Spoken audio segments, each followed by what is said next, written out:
Deus pela libertação, pelo poder do Evangelho que nos sobreveio por meio de Cristo, para que agora pudéssemos te servir, Senhor, e pudéssemos expressar para contigo todo o nosso amor. Opera nesse momento através da tua palavra, instrui-nos por meio dela, Senhor, nesses dias de confusão, nesses dias, Senhor, de pluralismos, nestes dias, ó Deus, de relativismos, que o Senhor nos faça focados, firmados na palavra, Senhor, na sua simplicidade e verdade, para que te sigamos com fidelidade, olhando para o autor e consumador da fé. Nós te pedimos isso no nome de Jesus. Amém, Senhor. Vamos abrir as nossas Bíblias no Evangelho de Mateus, no capítulo de número 11.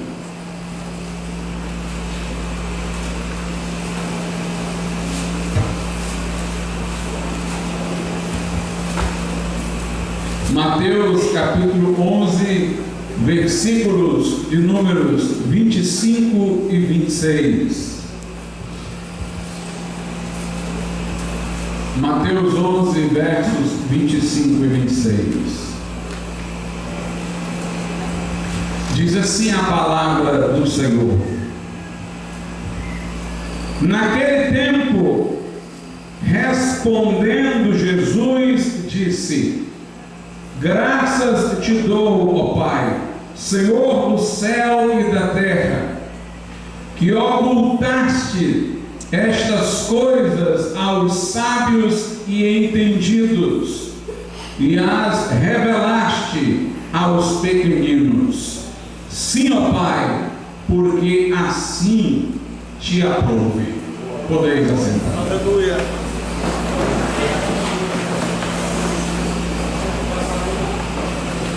Meus amados irmãos, quando nós lemos a Bíblia, percebemos que ela não foi escrita para um grupo de iniciados numa filosofia, numa linguagem esotérica.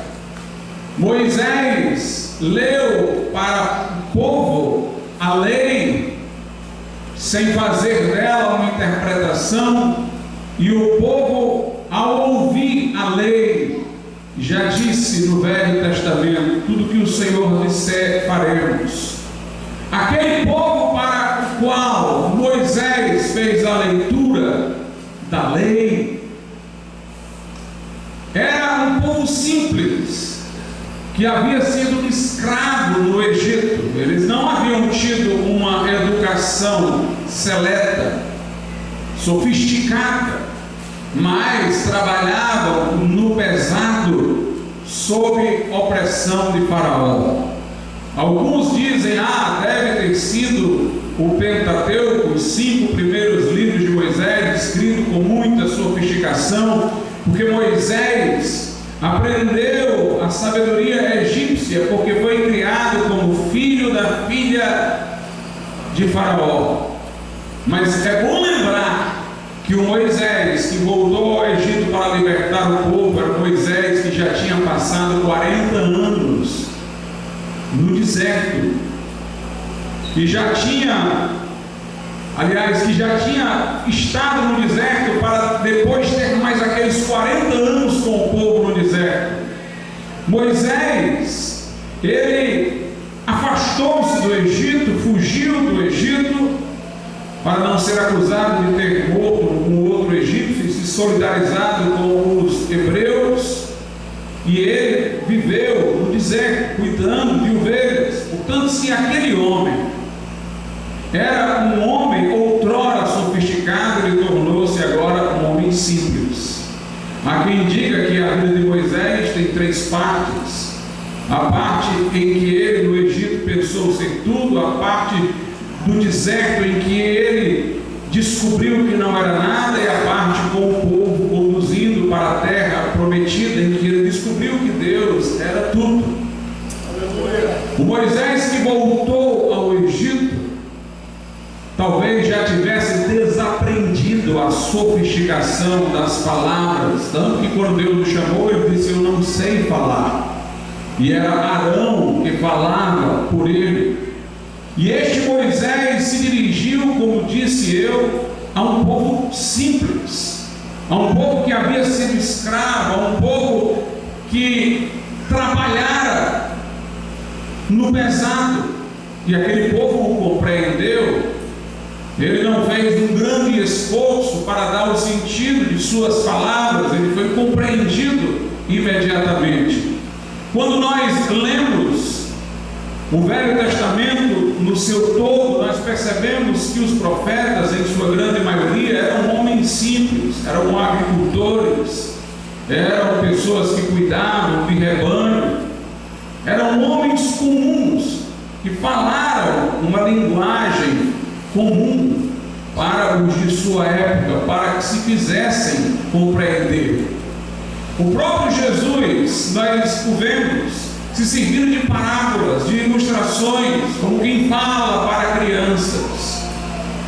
E nas suas ilustrações ele tomava ocorrências da vida cotidiana. Curiosamente, ele selecionou eventos que não se limitavam a uma época, mas que são cíclicos, estão presentes em várias épocas e locais, como a atividade de um agricultor que planta, de um pastor que cuida de seu rebanho, de um homem que faz uma festa.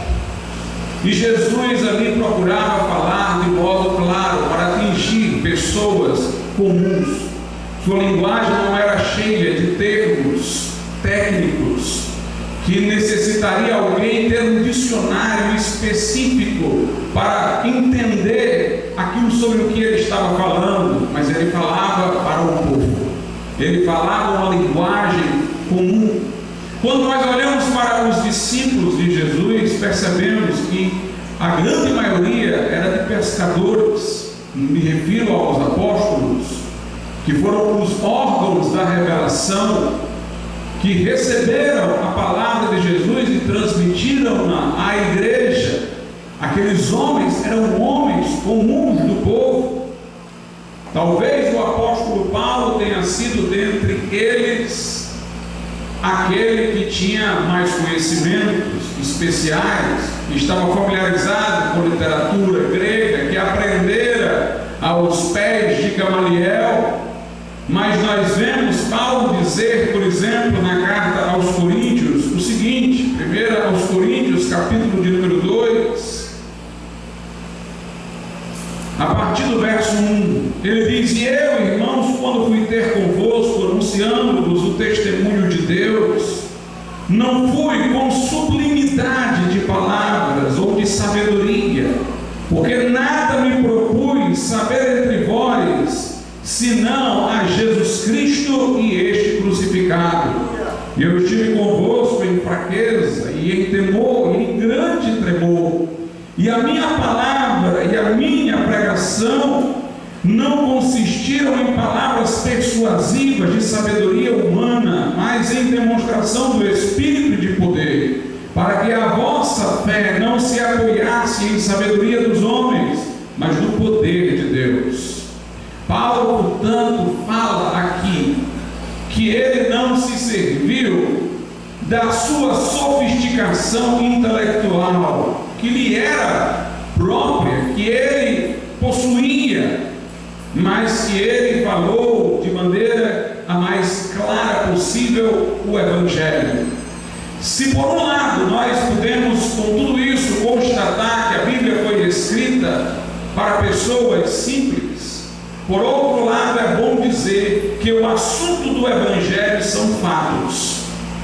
Se o Velho Testamento ainda tem um lado obscuro, porque fazia referência profética ao que havia de acontecer futuramente na obra consumada de Jesus, se os rituais da lei de sacrifício ainda tinham um elemento de obscuridade, porque eram apenas figuras e sombras daquilo que se cumpriria em Cristo Jesus, quando Jesus chegou, ele consumou a obra de redenção, e aquilo que estava prefigurado cumpriu-se, aquilo que estava profetizado realizou-se, e agora aquilo que estava obscuro certeza, porque os fatos antevistos, de alguma maneira, estavam consumados. Quando Paulo fala do Evangelho, na carta aos Coríntios, capítulo 15, ele diz que o Evangelho é basicamente isso, que Jesus morreu por nós, segundo as Escrituras, foi sepultado e ressuscitou ao terceiro dia, segundo as Escrituras. Quando vai falar da segurança da nossa salvação, em Romanos 8, ele diz: foi Cristo quem morreu, ou antes quem ressuscitou, o qual está à destra de Deus e intercede por nós. A mensagem é factual, é referida a fatos, a acontecimento. O Verbo se fez carne, a Virgem concebeu, o enviado de Deus chegou, lhe sendo formado um corpo por obra do Espírito Santo. E esse Jesus, puro, santo, imaculado, no qual não se achou mancha, tomou sobre si a iniquidade de nós todos, morreu de modo substitutivo, expiatório, lá na cruz, e ao terceiro dia ressuscitou, para a destra do Pai ser o nosso sumo sacerdote, que apresenta o sacrifício de valor eterno, para a destra do Pai ser o nosso advogado, que argumenta a nosso favor, o nosso intercessor que pede por nós, nosso dos que nele creem, dos que a ele vão, arrependidos de seus pecados e se refugiam nas suas promessas e na sua graça. Há mensagens religiosas que são filosóficas, se referem a coisas abstratas, às vezes difíceis de se compreender. Há religiões que são místicas e têm uma linguagem também esotérica, são baseadas em ideias, são baseadas em experiências subjetivas e não em fatos. Mas a mensagem cristã é baseada em fatos. A palavra evangelho quer dizer boas notícias. Por isso não há coisa mais fácil do que pregar o evangelho. Pregar o evangelho é gritar que aconteceu. Qualquer crente novo convertido pode pregar o evangelho, porque o pregador do evangelho não é um filósofo sofisticado, não é um intelectual de formação específica. O pregador do evangelho é um arauto. O arauto era aquela pessoa que vinha à frente de uma autoridade anunciando que ela estava chegando. O povo abrir caminho: está chegando aí, está vendo aí o rei, vem atrás. O pregador do evangelho é aquele que anuncia um acontecimento, anuncia uma pessoa, anuncia uma obra consumada. Qualquer crente, até uma criança, pode anunciar o evangelho, dar as boas notícias, proclamar o que Jesus Cristo já fez. Portanto, nossa mensagem é bem direta. E nós nos baseamos, quando pregamos, naquilo que está na Bíblia, que foi escrita por testemunhas oculares desses acontecimentos, ou por aqueles que, assessorados pelas testemunhas oculares, escreveram. Entre essas testemunhas oculares, destacamos os apóstolos, que não apenas viram os acontecimentos, mas, convivendo com Jesus, aprenderam sobre o significado desses acontecimentos diretamente por intermédio de Cristo e nos transmitiram. Pregar o evangelho é anunciar estes fatos, porque nós cremos que as testemunhas foram autorizadas, estiveram com Jesus, e lhes foi enviado o Consolador para que tivessem inspiração para escrever, e o que escreveram não contém erros. Jesus disse: quando vier o Consolador, ele vos fará lembrar o que vos tenho dito nos evangelhos. Ele lhe glorificará, porque receberá do que é meu, mostrará a obra consumada de Jesus na cruz, vos guiará a toda a verdade, a sã doutrina prática para a igreja, e vos anunciará as coisas que hão de vir, o que está no Apocalipse, por exemplo, os fatos futuros.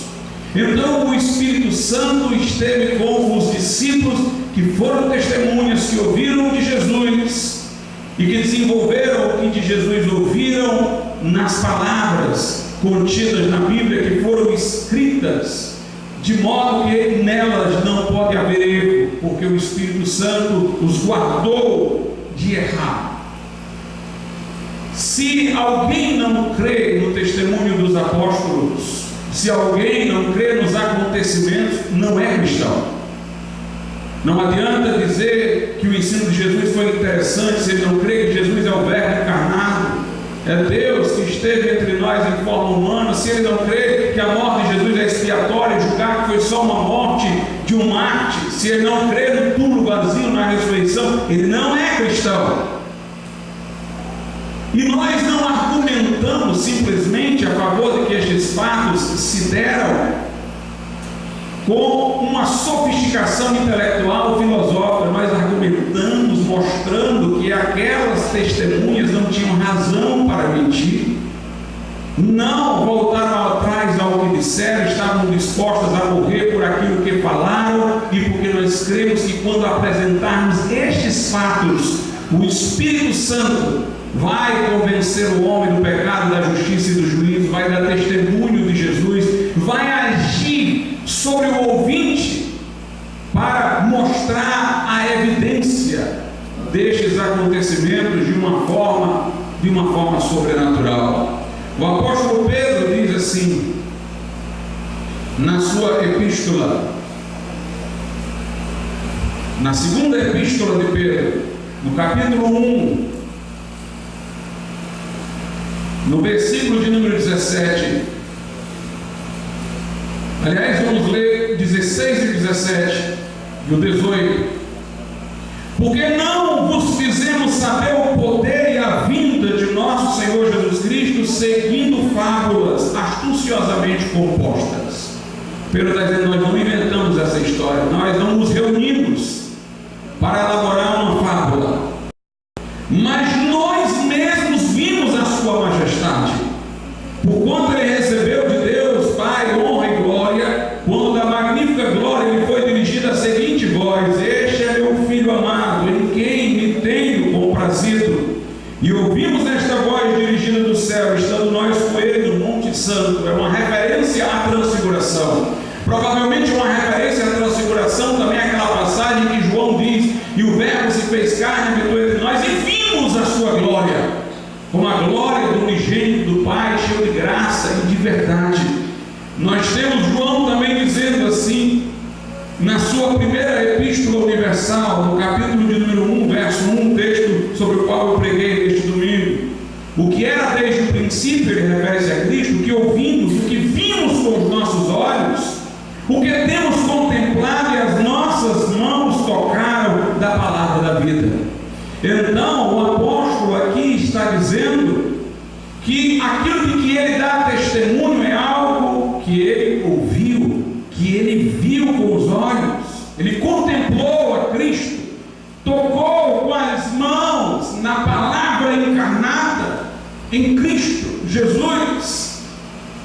A mensagem do Evangelho é concreta, é a transmissão sobre acontecimentos e fatos, e por isso, como disse eu, qualquer criança pode pregar o Evangelho. Foi transmitida por homens simples e foi transmitida acerca de coisas que nós não precisamos nos esforçar no uso de metáforas e ilustrações, porque são fatos, são acontecimentos.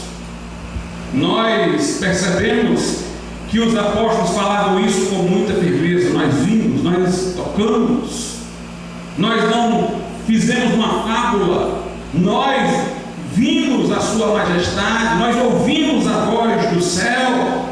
E o apóstolo Paulo, a quem Jesus se revelou no caminho para Damasco, também fala de forma muito categórica na carta aos Gálatas, no capítulo de número 1, a partir do verso 11.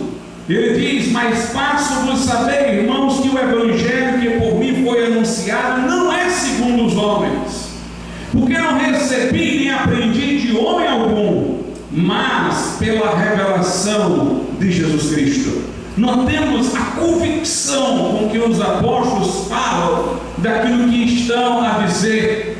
porque não é uma mera doutrina, são acontecimentos que não se pode negar. São acontecimentos passíveis de serem conhecidos.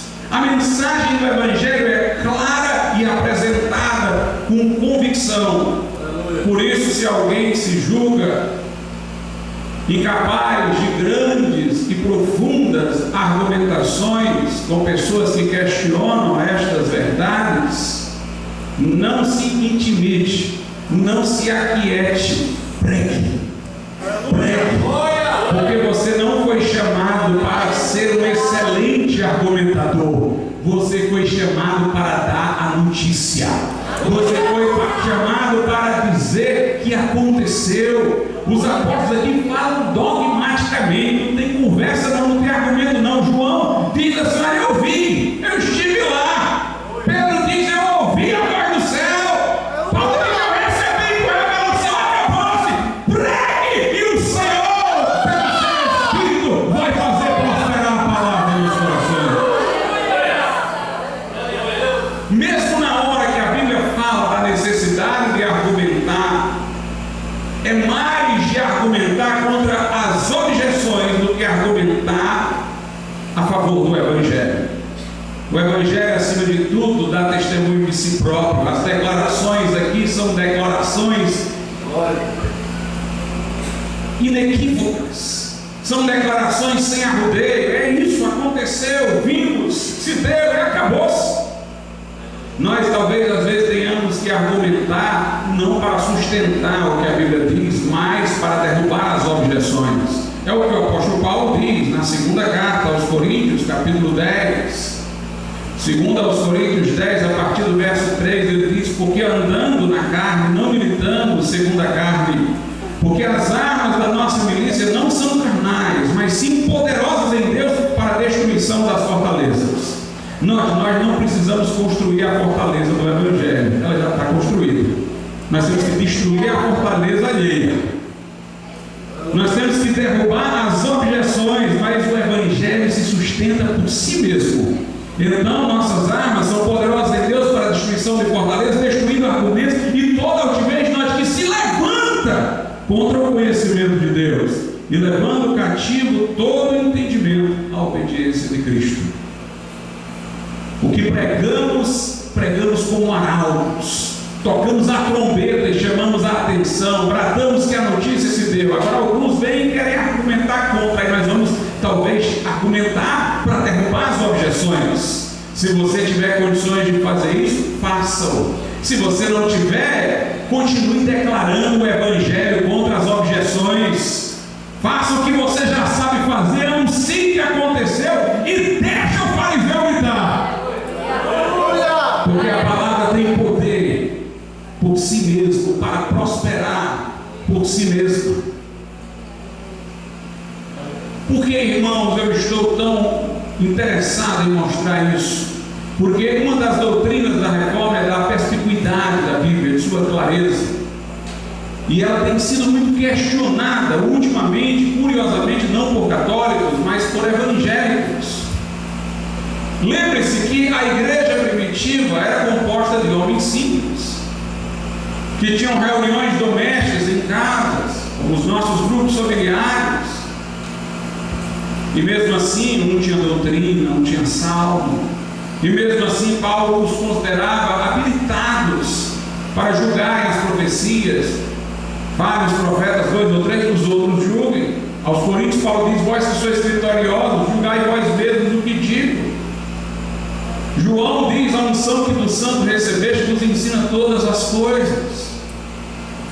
Havia a presunção de que haveria um entendimento claro da palavra de Deus. Muito mais do que se exigir qualquer tipo de formação intelectual, o que se exigia era uma disposição devocional. Em João 7,17, Jesus diz: quem quiser fazer a vontade do meu Pai saberá se a doutrina é minha ou se é do Pai que me enviou. Quem quiser fazer a vontade do Pai saberá. Ele não estabelece um pré-requisito de uma mente privilegiada para saber. mas de uma vontade submissa. Quem quiser fazer a vontade de Deus e não a sua, quem tiver essa submissão, vai entender. O texto que nós lemos no começo é um texto em que Jesus exulta, é um momento em que Jesus entra numa espécie de êxtase, maravilhado enquanto ser humano, porque sendo Deus, obviamente, ele não passaria por essa experiência, ele a tem como homem, grato ao Pai. E a Bíblia diz, naquele tempo, Mateus 11:25, respondendo, Jesus disse: graças te dou, ó Pai, Senhor do céu e da terra, que ocultaste estas coisas aos sábios e entendidos, e as revelaste aos pequeninos. Esses homens simples entendem isso. Sim, ó Pai, porque assim te aprovo. Houve logo nos primeiros séculos da igreja cristã, pós-apostólica, a aparição dos chamados pais apostólicos ou pais apologistas, os que viveram bem proximamente aos apóstolos. Quando você lê os escritos deles, você tem uma surpresa, porque você pensa que eles vão falar assim de teologia de uma maneira bem sofisticada, mas eles só citam versículos o tempo todo. Se você tirar todos os versículos que eles citam, quase não sobra o que eles escreveram. E alguém disse que eles citavam tanto que, se você juntar todos os versículos que eles citam, desses autores todos, você tem quase o Novo Testamento completo. Ou seja, esses grandes mestres da igreja primitiva não eram homens que tinham um conhecimento sofisticado, eram homens que citavam a Bíblia, nem faziam um esforço assim de dar uma interpretação mais penetrante e tal. Presumiam que o leitor iria ler o versículo, iria entender aquilo ali.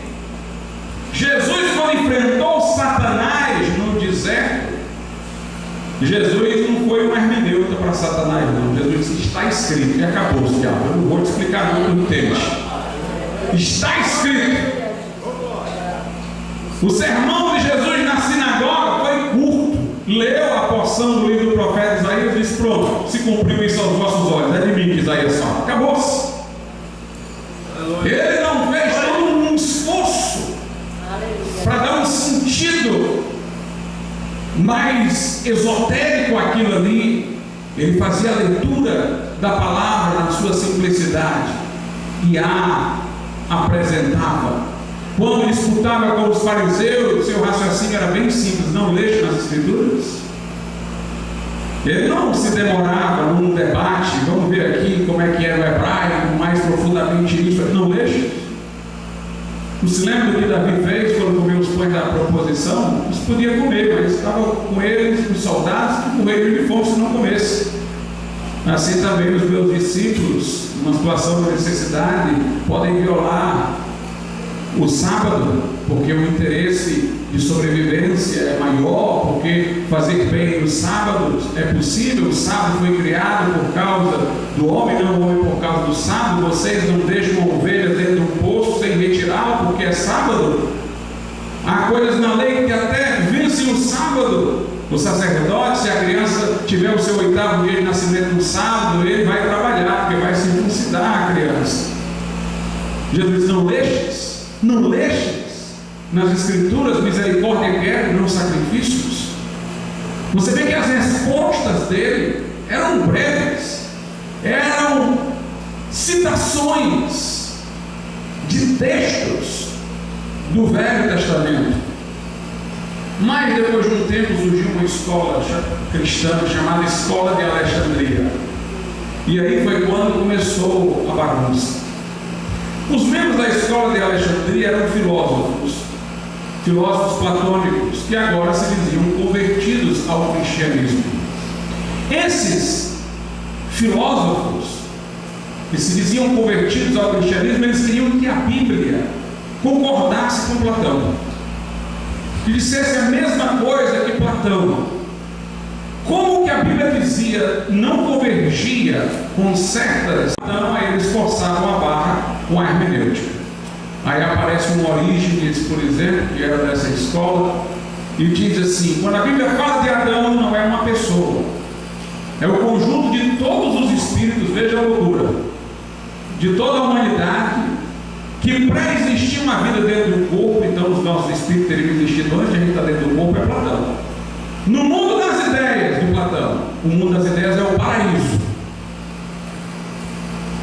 Quando esses espíritos se afeiçoaram a coisas inferiores, mais próximas da matéria, eles cometeram o pecado original. E como castigo, esses espíritos foram clausurados dentro de um corpo, é a expulsão do paraíso.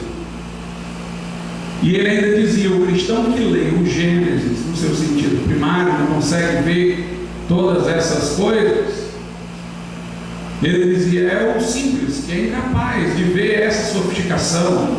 Portanto, você tem que ter uma iniciação filosófica, um conhecimento filosófico para entender a Bíblia. A Bíblia passa a ser vista como um livro difícil, que você tem que ter uma formação paralela, um conhecimento paralelo para entendê-la. Isso já vinha com os gnósticos. Os gnósticos já haviam feito também tentativas de conciliar a Bíblia com o pensamento grego. Como os gregos diziam que a matéria era sempre má, então eles não conseguiam acreditar que um Deus bom tivesse criado o corpo, e o corpo para eles era visto como uma coisa negativa. Então Jesus, que era santo, não podia ter tido um corpo. Aí diziam que o corpo de Jesus era só uma imagem irreal, não era verdadeiro, era fantasmagórico. Daí porque João tem que dizer: se alguém não confessar que Jesus veio em carne, é do anticristo. Agora, quem confessa que Jesus veio em carne é de Deus. Note, o evangelho era simples. Difícil era uma pessoa pregar o Jesus que andou nas ruas da Palestina, que desceu as águas pelas mãos de João Batista, que tocou os leprosos com sua mão, que foi atravessado por pregos nas mãos e nos pés e sangrou. Difícil era dizer que aquele corpo ali todo não era verdadeiro, mas era a tentativa de fazer a Bíblia se conciliar com uma outra coisa que não a Bíblia. Então eles começaram a ideia de que a Bíblia é um livro difícil de ser interpretado, complexo, complicado. Isso dominou, não nessa forma necessariamente de Orígenes, mas dominou a Idade Média, essa ideia de que você tinha que ter outras formações para entender a Bíblia. Parecia que a Bíblia já não havia sido mais escrita por pescadores para seres humanos de contexto simples. Parecia que a Bíblia agora havia sido escrita para os eruditos, para os filósofos, para os sofisticados.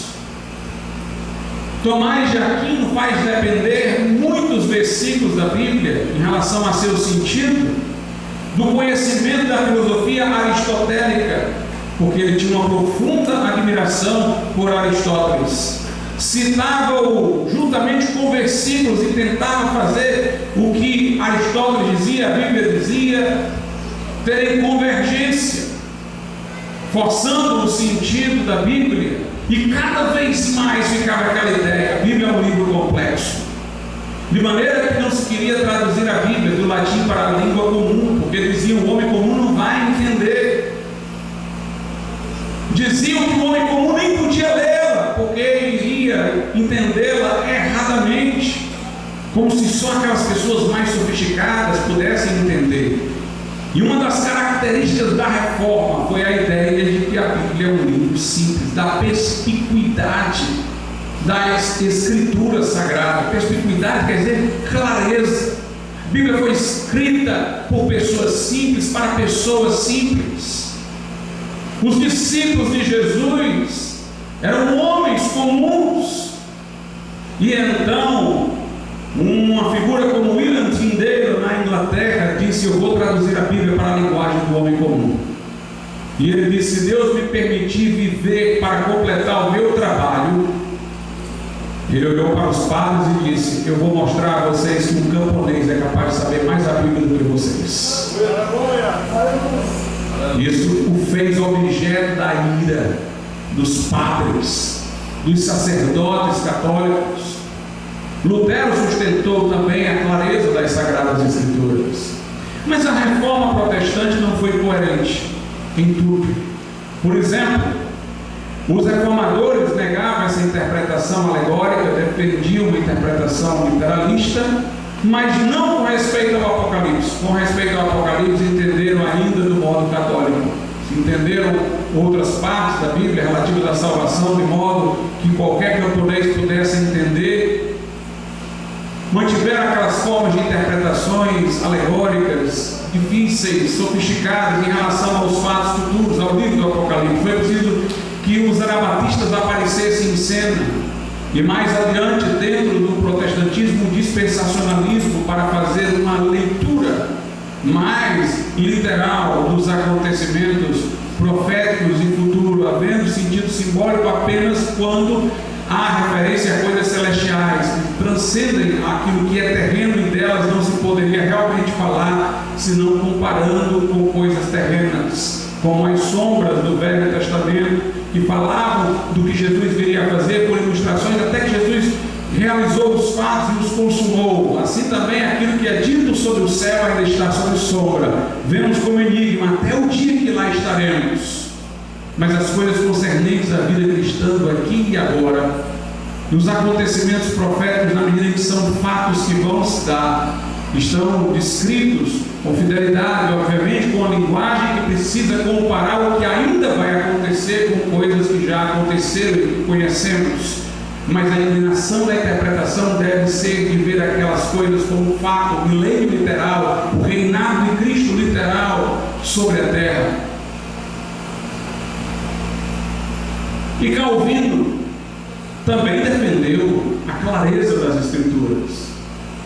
Mas Calvino e Wrigzínglio, outros dois reformadores, eram humanistas. Os humanistas eram pensadores da Idade Média que queriam redescobrir o pensamento da antiguidade clássica, grega, romana, que havia sido esquecido. O pensamento de filósofos de renome, grandes figuras políticas do passado. Obviamente eles eram humanistas antes de terem se convertido ao Evangelho. Calvino, depois que converteu-se, ele desdenhou do humanismo, valorizando a textualidade das Sagradas Escrituras, dizendo que sobre Deus ninguém deveria falar senão com base na Bíblia, repudiando as especulações dos filósofos, mas alguma coisa ficou no seu inconsciente. Ele era um admirador, tanto ele como Wrigzínglio, de uma corrente filosófica da Grécia, enquanto humanistas, chamada de estoicismo. O estoicismo era uma corrente filosófica que dizia que todos os fatos já estavam determinados para acontecer, não se poderia mudá-los. Os estoicos eram fatalistas, as coisas não podem acontecer diferente do que vão acontecer. Estão todas no script já pré-definido. Por isso os estoicos valorizavam como virtude a tranquilidade. Bem, não adianta a gente mudar nada, vamos ficar tranquilo aqui.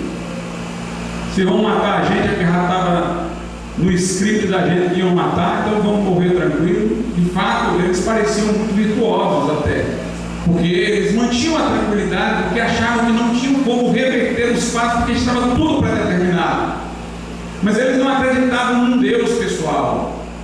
Para eles, havia uma providência que organizava os acontecimentos, que era mais ou menos como Deus, mas não era assim um ser pessoal, era uma força que organizava os acontecimentos.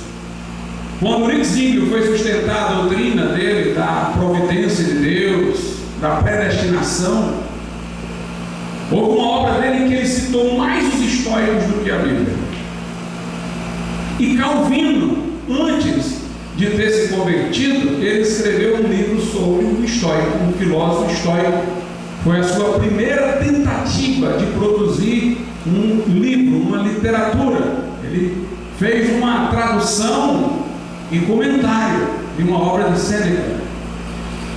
E meus amados irmãos, esses homens, ainda com resquício disso, tentaram enquadrar isso dentro da Bíblia e defender que Deus havia determinado todos os acontecimentos, que não havia espaço para a liberdade dos homens, que uns já estavam marcados para ir para o inferno e jamais receberiam sequer graça para converter-se, ou um chamado de Deus que possibilitaria que pudessem se converter. Os que iam para o céu em dado momento de suas vidas, irresistivelmente, converter-se-iam e estava tudo determinado.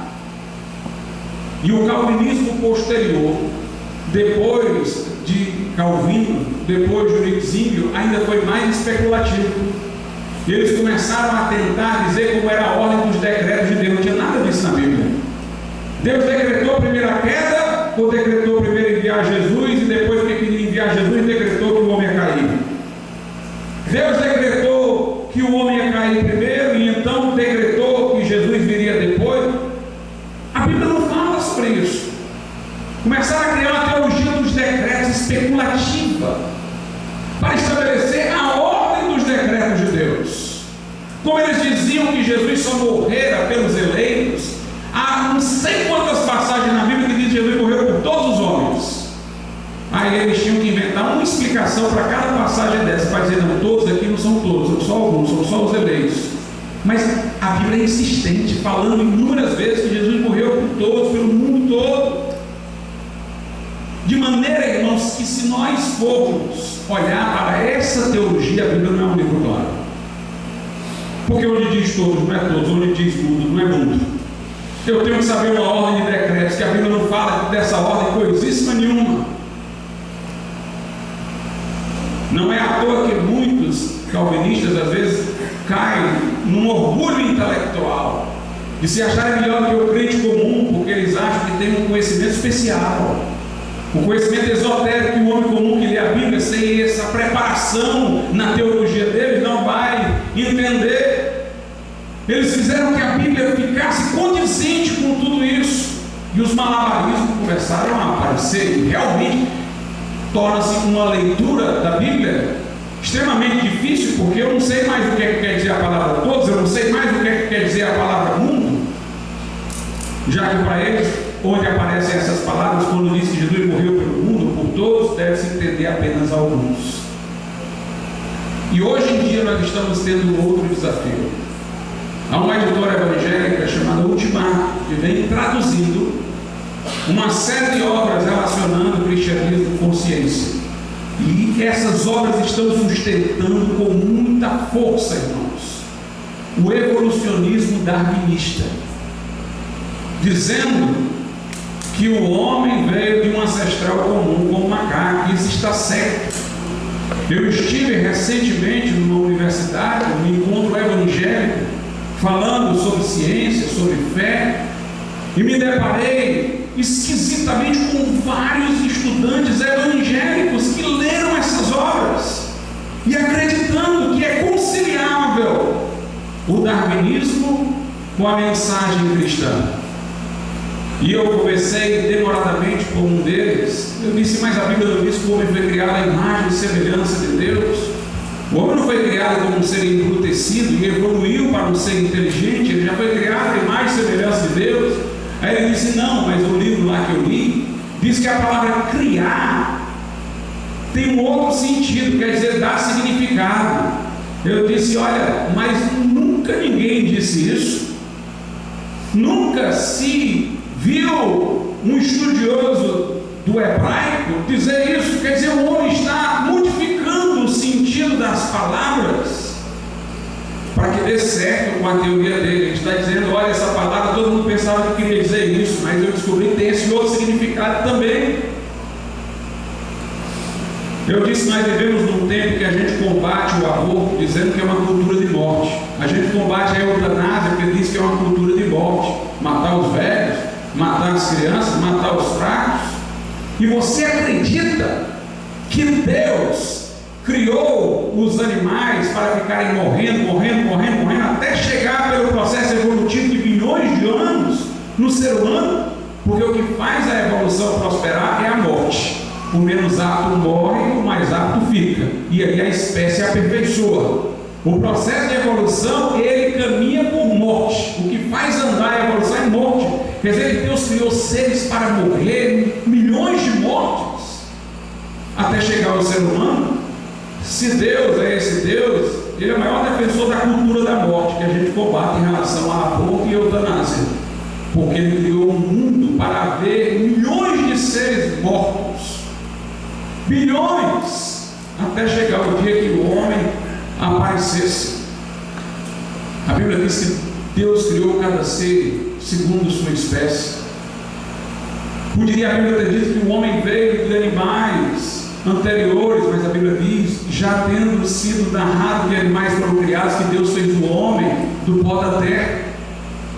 O homem foi feito à imagem e semelhança de Deus. Eu disse, como é que você concilia com a queda? Eu disse, essa daí é a minha maior dificuldade, porque a doutrina da queda diz que foi pela queda que entrou a morte no mundo, mas nessa visão aí a morte já estava presente antes da queda. Como é que concilia uma coisa com a outra? Toda sorte de malabarismo, de redefinição de palavras, para que aquilo ali faça sentido dentro daquele ensino evolucionista. E meus irmãos, eu disse para ele, olha, como é que você vai ter certeza agora do sentido de qualquer passagem da Bíblia, se essas passagens aí ficaram tão difíceis de interpretar? Você seria capaz de chegar a essas conclusões sozinhos? Como é que você agora vai ter convicção de que está entendendo as outras passagens da Sagrada Escritura?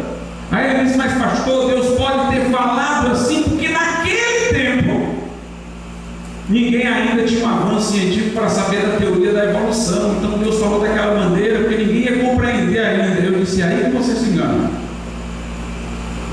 A teoria da evolução, irmãos, é pagã. Ela existia. Os povos primitivos, Durkheim diz isso numa de suas obras sobre as formas elementares da vida religiosa. Ele dizia que os pagãos primitivos acreditavam que os homens tinham vindo por evolução dos animais.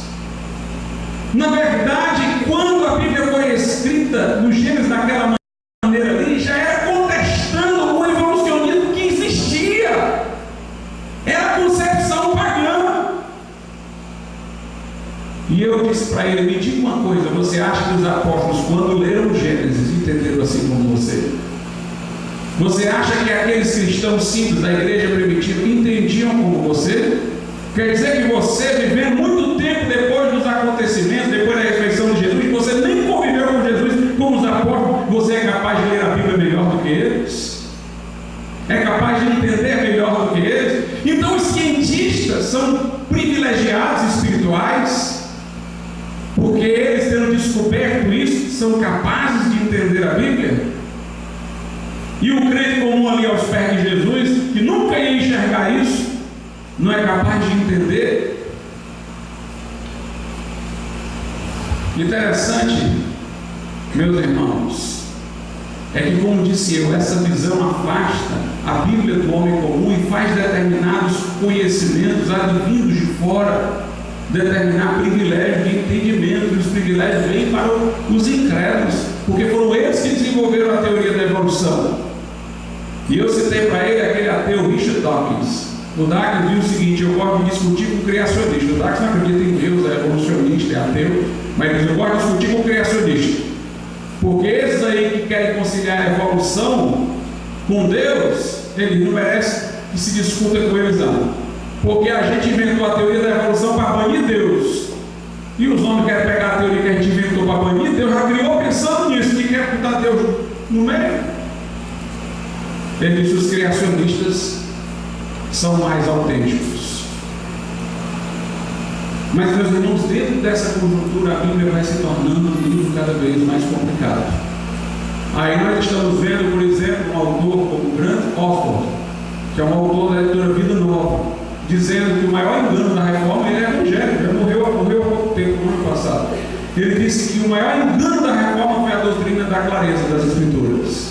Eu vi um pastor conhecido meu colocar na internet assim: a maior mentira, e ele é pastor evangélico, a maior mentira que eu já ouvi na minha vida, que a Bíblia é clara. Mas a Bíblia não é clara para essas pessoas, porque elas querem conciliar a Bíblia com outras coisas. Realmente, se você quer que a Bíblia dê certo com a teoria da evolução, que você tem mais fé nela do que na Bíblia, a Bíblia tem que se ajustar a ela, então a Bíblia vai ser um livro difícil. Se Orígenes queria que a Bíblia desse certo com Platão, vai ser um livro complicado. Ela resiste a ser subalterna. Se você quer conciliar a Bíblia com Aristóteles, com o estoicismo dos calvinistas, vai ficar difícil. Mas se você interpretar a Bíblia pela Bíblia, deixa ela falar por si mesma. Deixa um versículo interpretar outro versículo, que vai ficar tudo claro. Quer ver um crente achar um versículo da Bíblia difícil? É quando ele não quer obedecer.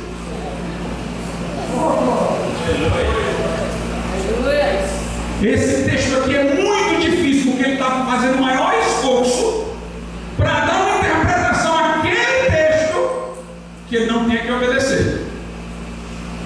Aí é difícil. Mas se você disser, fala com o teu servo, ouve, Senhor, a Bíblia vai ficar bem clara. Quando a gente quer ir além da Bíblia, irmãos, entra o orgulho.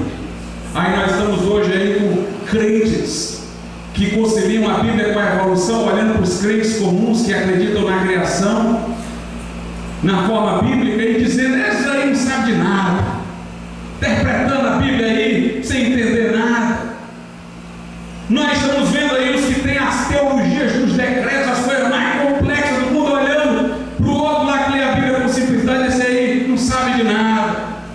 Sempre que alguém quer colocar alguma coisa além da Bíblia, ele se agrupa entre aqueles que querem colocar essa coisa acima da Bíblia e tem um sentimento de orgulho, de superioridade. E Paulo disse isso. Veja o que Paulo diz na primeira carta aos Coríntios.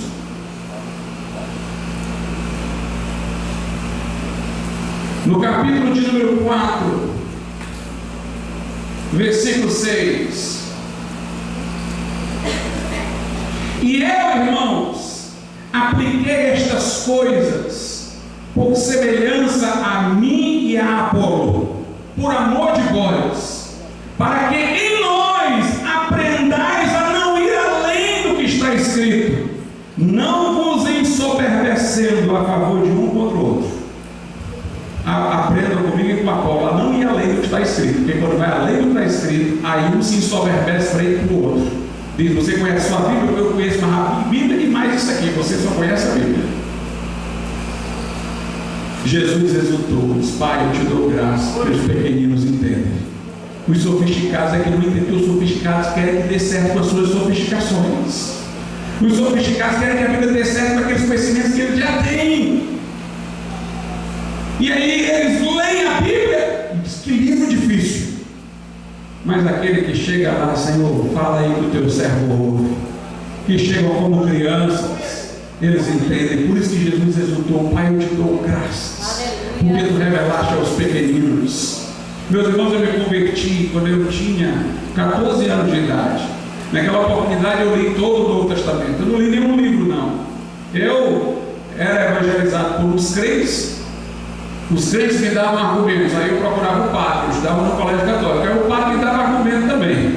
Como aqueles crentes não tinham muito conhecimento da Bíblia, eram novos convertidos, quando eu comparava com os argumentos do padre, o argumento do padre também me pareciam bons, ficava empate. E eu ficava confuso, eu disse, sabe uma coisa, eu não quero saber do que os irmãos lá vão me dizer, quero saber do que o padre vai me dizer, eu vou ler a Bíblia. Desde os 8 anos que eu li a Bíblia, mas por um certo tempo eu havia deixado de ler. E lia mais o Velho Testamento do que o Novo, mas naquele momento eu vou ler o Novo Testamento inteiro. Eu vou ler esse negócio agora, eu vou entender. E quando eu comecei a ler, irmãos, eu me converti. Alguém disse, pastor, você sabe exatamente quando você se converteu? Não sei. Eu só sei que quando eu terminei de ler, eu estava convertido. Tudo que eu ia ler, eu ia aceitando. Tudo que eu ia vendo, eu ia recebendo. Em que momento eu já tinha recebido o suficiente para ter sido salvo? Eu não sei. Eu fui lendo. Sei que quando eu terminei de ler a Bíblia, meus amigos na rua não diziam, tu é crente agora? Eu nem estava indo para a igreja, meu pai me proibia de ir para a igreja. Mas eles já me viam parecido com um crente. E meus irmãos, praticamente tudo que eu entendi naquela época é o que eu entendo até hoje. É a mesma coisa. Essa igreja começou quando eu tinha 17 anos, vai fazer 31 anos. E nós fizemos o credo da igreja, as minhas leituras lá, dos 17 anos, que não era muito diferente dessa leitura dos 14, não. De lá para cá, meus irmãos, eu me formei em Direito, eu fiz mestrado, eu fiz doutorado, eu me tornei professor da universidade, eu li não sei quantos livros de teologia, as maiores loucuras do mundo que se possa imaginar, eu já li, mas eu creio naquela mesma coisa do menino de 17 anos. Porque esses conhecimentos aí podem me fazer melhor jurista, melhor professor, mas não me faz entender mais a Bíblia, não. A minha leitura da Bíblia ainda é a leitura da criança. Ainda é a leitura do que está escrito. Pastor, você não balançou de lá para cá, não. Pastor, você vendo tanta igreja mudar, então você não ficou confuso, não. Tanta igreja começou parecido, depois ficou liberal. Então você não teve vontade, não. Convivendo com tanto pastor aí que pensa tão diferente, convivendo com tantas modas teológicas que já aconteceram ao longo do tempo, foram modas por cima de modas. Alguém diz, pastor, você não entrou numa tela, não, você não pegou uma moda dela. Não, é a mesma coisa. Eu leio a Bíblia e obviamente há alguma coisa em que eu me aprofundo, porque este livro é uma mina inesgotável. Mas eu cresço dentro da verdade que conheci, não para outra verdade que não foi aquela. Ou seja, todos os meus diplomas, todas as minhas formações não mudaram a leitura do menino de 17 anos. O meu pai dizia assim, meu filho é muito radical, muito exigente, mas agora que ele entrou na faculdade, ele vai abrir a mente. Aí depois ele diz, não, agora ele é professor, agora não vai. Mas é a mesma coisa, irmão. Eu não adapto a Bíblia ao que eu passei a conhecer lá fora, não. Pelo contrário, eu julgo que aprendi lá fora pela Bíblia. Então esse livro é claro para nós. Todos é todos, mundo é mundo. A ordem dos decretos de Deus, pastor, não sei, isso é com Deus aí, não tem esse negócio de ordem dos decretos na Bíblia, não coloca essa ordem, não. E Platão continua lá na Grécia. E a teoria da evolução fica naqueles que gostariam de ter vindo dos macacos. Mas eu continuo com o que está escrito. Eu continuo com o não leste nas Escrituras. Eu continuo como um pequenino para não entender. Quando você olha na internet hoje e vê as discussões teológicas, é todo mundo querendo ser doutor, é todo mundo querendo ser especialista, é todo mundo inventando termos, criando palavras, inventando sofisticações. Mas esse livro aqui, irmãos, continua sendo um livro claro. Os sábios e entendidos é que não conseguem ver, mas os pequeninos continuam vendo e ouvindo a mensagem de Deus. Vamos ficar em pé.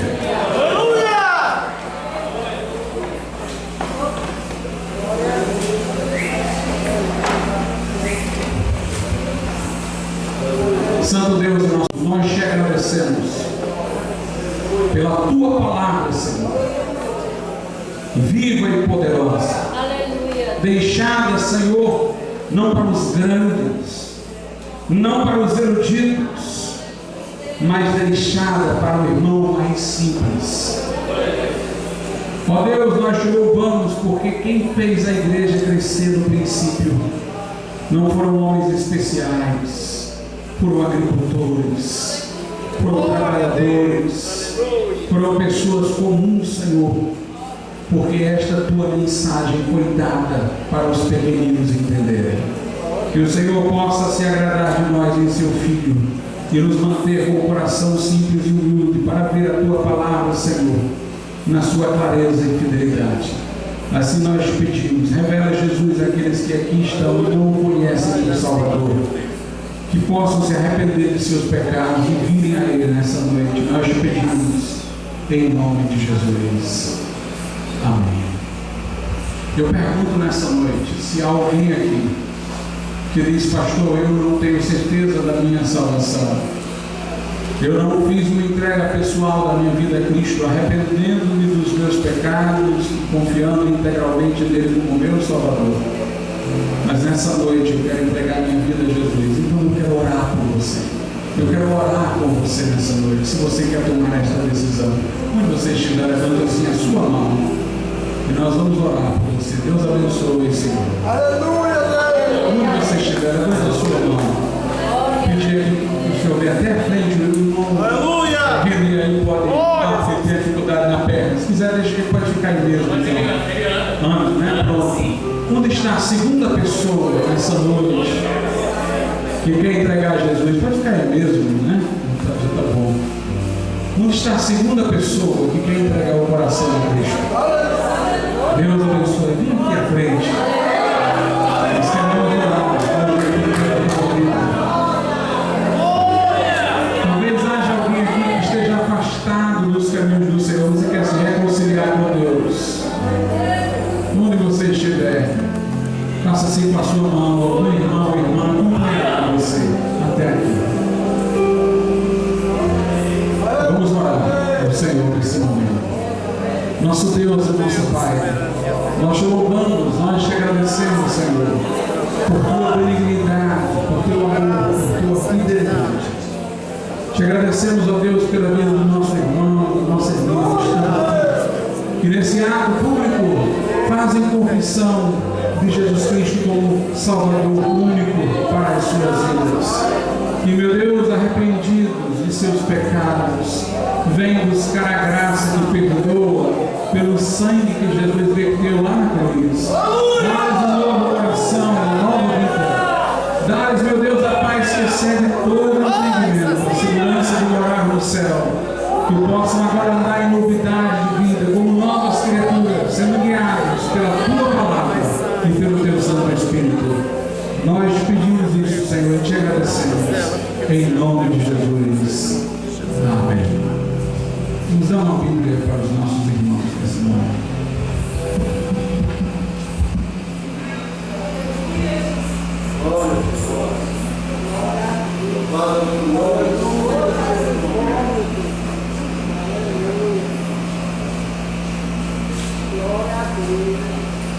Aleluia.